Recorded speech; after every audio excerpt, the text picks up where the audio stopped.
Go back Marwadi నినాదం సికింద్రాబాద్ నుంచి ఇతర జిల్లాలకు వ్యాపించింది. రంగారెడ్డి జిల్లా అమన్గల్లో వ్యాపారులు బంద్ పాటిస్తున్నారు. గోబ్యాక్ మార్వడి పేరుతో స్వచ్ఛందంగా బంద్ పాటిస్తున్నారు. అలాగే ఉమ్మడి నల్గొండ జిల్లా వ్యాప్తంగా వ్యాపారులు షాపులను మూసివేసి స్వచ్ఛందంగా బంద్లో పాల్గొంటున్నారు. గోబ్యాక్ మార్వడి నినాదంతో దుకాణాలు మూసివేశారు.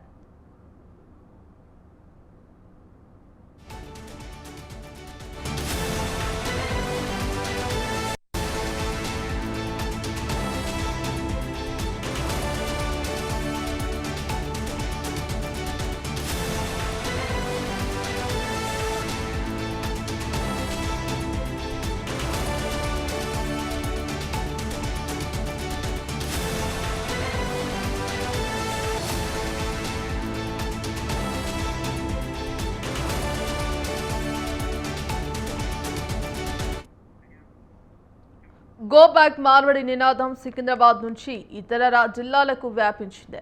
రంగారెడ్డి జిల్లా అమన్గల్లో వ్యాపారులు బంద్ పాటిస్తున్నారు. గోబ్యాక్ మార్వడి పేరుతో స్వచ్ఛంద బంద్ పాటిస్తున్నారు. అలాగే ఉమ్మడి నల్గొండ జిల్లా వ్యాప్తంగా కూడా వ్యాపారులు షాపులను మూసివేసి స్వచ్ఛందంగా బంద్లో పాల్గొంటున్నారు. గోబ్యాక్ మార్వడి నినాదంతో దుకాణాలు మూసివేశారు. ఇందుకు సంబంధించి కంప్లీట్ అప్డేట్స్ మా కరెస్పాండెంట్ విషయాలు అందిస్తారు. విషయాలు చెప్పండి. ఇక ఇప్పటికే గోబ్యాక్ మార్వడి అంటూ కూడా తెలంగాణలో రాజకీయం మరింత రాజుకుంటున్నట్టుగా తెలుస్తోంది. ఇక ఇప్పటికే ఆ గోబ్యాక్ మార్వడిలు వల్ల మేము తీవ్రంగా నష్టపోతున్నాం అంటూ కూడా ఇక్కడ స్థానికంగా ఉండే వ్యాపారులు ఆందోళన వ్యక్తం చేస్తున్నారు. మరి ఇందులో భాగంగానే మొత్తం కూడా బంద్ పాటిస్తున్న పరిస్థితి కనిపిస్తోంది. ఇందుకు సంబంధించిన అప్డేట్స్ ఏంటి? తెలంగాణలో గత కొన్ని రోజులుగా మార్వాడి గో బ్యాక్ అంటూ స్థానికంగా ఉండే వ్యాపారస్తులు నిరసన వ్యక్తం చేస్తూ వచ్చారు. ఇక ముఖ్యంగా ఈ మార్వాడీల వ్యాపారం వల్ల స్థానికంగా తాము వ్యాపారం చేయలేకపోతున్నాము, తాము నష్టపోతున్నాము. దీంతో పాటు ఉపాధి అవకాశాలు కూడా స్థానికంగా ఉండే వారికి రావడం లేదని గత కొన్ని రోజులుగా ఆమన్గల్లు మరికొన్ని చోట్ల ఈ నిరసన మొదటిగా వ్యక్తం అయ్యింది.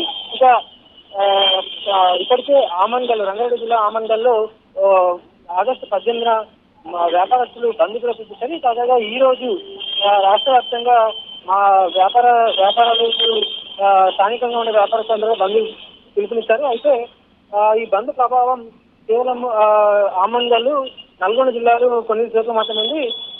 మిగిలిన చోట్ల మాత్రం ప్రశాంతంగా వ్యాపారస్తులు వారి వ్యాపారాలను కొనసాగిస్తున్నారు. షాపులు తెరిచే ఉన్నాయి. హైదరాబాద్ లో కూడా పెద్దగా వీటి ప్రభావం అయితే కనిపించడం లేదు. ఇప్పటికే ఈ మార్వాడి గో బ్యాక్ సంబంధించిన నిరసనకు పార్టీలు కూడా కొంత వాటిని ఖండించాయి. ఎందుకంటే ఎవరైనా ఎక్కడికి వెళ్ళైనా న్యాయంగా నిజాయితీగా పని చేసుకోవచ్చు, దాన్ని వ్యతిరేకించే ప్రసక్తే లేదు. తెలంగాణ వాళ్ళు కూడా ఇతర రాష్ట్రాల్లో వారి వ్యాపారాలను కొనసాగిస్తున్నారు. అక్కడ కూడా అలాంటి ఉద్యమమే మొదలైతే అప్పుడు నష్టపోయేది ఎవరంటూ కూడా రాజకీయ నాయకులు అంటే కాంగ్రెస్ పార్టీకి సంబంధించిన PCC chief Mahesh Kumar Goud, BJP కేంద్ర మంత్రికి Bandi Sanjay, BRS working president KTR సైతం మార్వాడీలు ఎవరైనా ఎక్కడైనా స్వేచ్ఛగా పనిచేసుకునే హక్కు ఉందని వాళ్ళు తెలపడం జరిగింది. ఇక ప్రస్తుతానికైతే ఈ బంద్ ప్రభావం కేవలం కొన్ని చోట్లకే పరిమితమైంది. మిగిలిన చోట యథావిధిగా వ్యాపారాలు కొనసాగుతున్నాయి. Bhagyashree. Right, thank you Vishal.